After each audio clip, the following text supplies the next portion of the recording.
La dernière légende vivante, c'est Mohamed Choukri. Il est désormais la référence littéraire incontournable de sa ville. Son port d'attache, c'est le café Eldorado.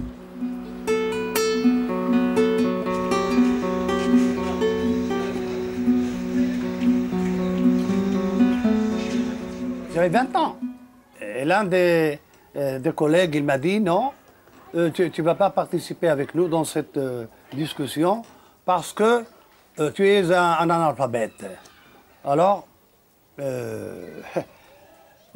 me l'ai fermé, j'ai fermé ma gueule.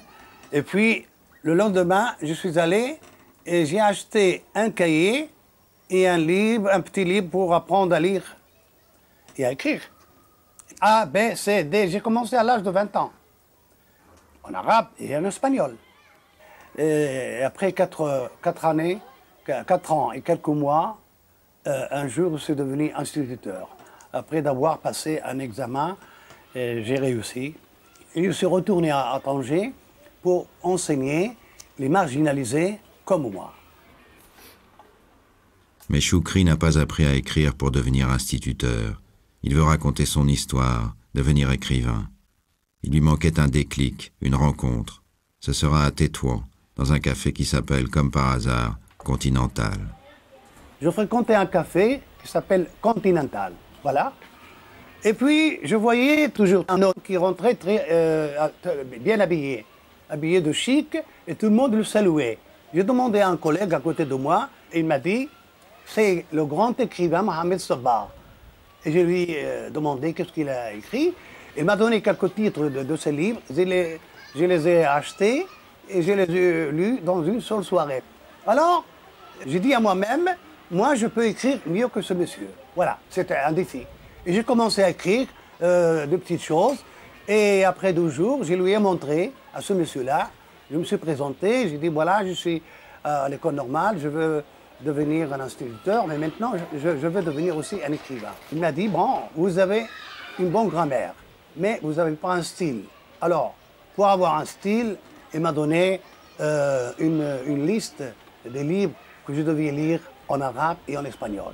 Alors, c'est comme ça que j'ai commencé mon cheminement, ou ma carrière de l'écrivain.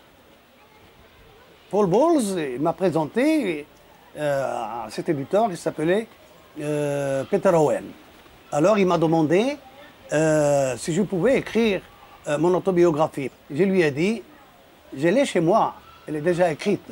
Il m'a dit, alors, on signe un contrat provisoirement. On l'a signé, et ce soir-là, dans mon café, à côté de là où j'habite, j'ai demandé une petite bouteille de vin, et j'ai commencé à écrire le premier chapitre. Et je lui ai dit à la fin, à Paul Bowles, que le livre, il n'était pas écrit. Alors, il m'a dit, pourquoi vous m'avez fait signer un contrat sur un livre qui n'existait pas? Et je lui ai répondu, c'est le défi berbère. C'est comme ça.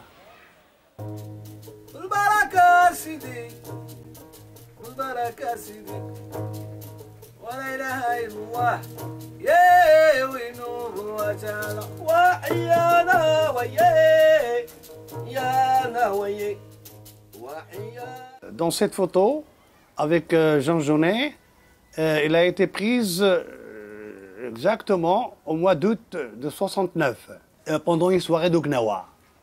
Et Genet, il aimait Gnawa, la musique de Gnawa. Il aimait beaucoup. C'était une soirée de musique, de danse et de couscous. Bon, je l'ai rencontré au Petit Soko. Ici, il ne voulait pas contacter les étrangers. Il voulait contacter les Marocains et surtout les Marocains simples. Pas les Marocains bourgeois ou les Marocains curieux seulement pour faire sa connaissance. Il voulait vivre l'anonymat ici, comme Samuel Beckett. Il parlait sur la politique arabe en général et aussi la politique marocaine, et puis de la société, la misère, la pauvreté, l'enfance perdue. Et bon, nous avions des choses en commun. Avec lui aussi, c'est avec des phrases courtes. Et entre quelques phrases, il y a un long silence.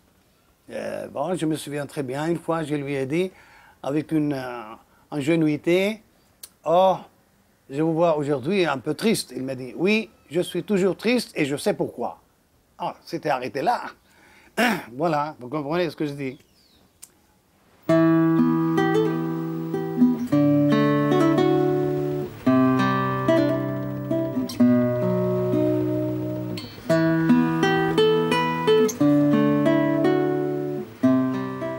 Est-ce que vous savez une chose? Que Genet, il est enterré à l'arrache contre sa volonté. Contre sa volonté. Lui, il a dit une fois à son ami, Mohamed Katrani, « Je veux être enterré n'importe où, sauf à l'arrache. » Et il a été enterré contre sa volonté à l'arrache. C'était Jackie, un autre ami français, qui a eu l'idée. Imaginez-vous que ce cimetière, c'est un ancien cimetière militaire. C'était de la Légion espagnole. Alors, lui, il détestait toutes les autorités, l'armée ou la police. Et à côté, il y avait une caserne et une prison. Et à côté, il y avait un bordel. Oui, un bordel. Bon. Il est enterré à côté d'une caserne, une ancienne prison, et puis le bordel.